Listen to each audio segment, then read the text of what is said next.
রিয়াজ, আজ তো রমজানের প্রথম জুমা, সেখানকার আইনশৃঙ্খলা পরিস্থিতি কেমন জানাবেন?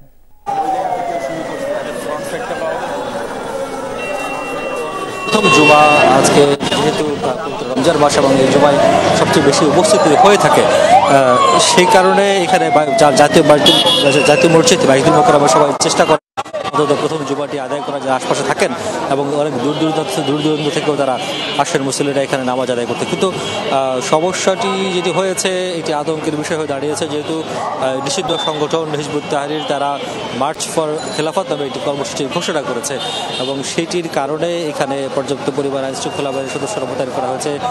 সেনাবাহিনী টহল দিচ্ছেন এবং র্যাব, পুলিশ সহ অন্যান্য আইনশৃঙ্খলা বাহিনীর সদস্য যারা রয়েছেন তারা সেই সংস্থাগুলোর সদস্যদের মোতায়েন করা হয়েছে।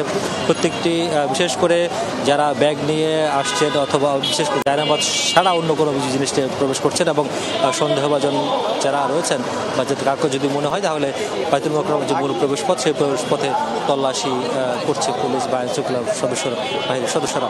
তো এই যে একটি বিব্রতকর পরিস্থিতি মুসল্লিদের জন্য, যারা মূলত সাধারণ মুসল্লি তারা আসছেন এবং অনেকে বলছেন যেহেতু জুমার দিন এবং রমজান মাসের প্রথম জুমা সেটি নির্বিঘ্নে করার কথা ছিল এবং সেটি অনেকটা যেভাবে করার কথা ছিল সেটি না করে অনেকটা উদ্যোগ নিয়েই তাদেরকে মসজিদে আসতে হচ্ছে। এটি একটি অনাকাঙ্ক্ষিত ঘটনা এবং সেটি যাতে ভবিষ্যতে না ঘটে সেজন্য আইনশৃঙ্খলা বাহিনীর সদস্য সহ সবাইকে আহ্বান জানিয়েছে যাতে এই ধরনের যে কর্মসূচি সেগুলো থেকে বিরত রাখা সম্ভব হয়।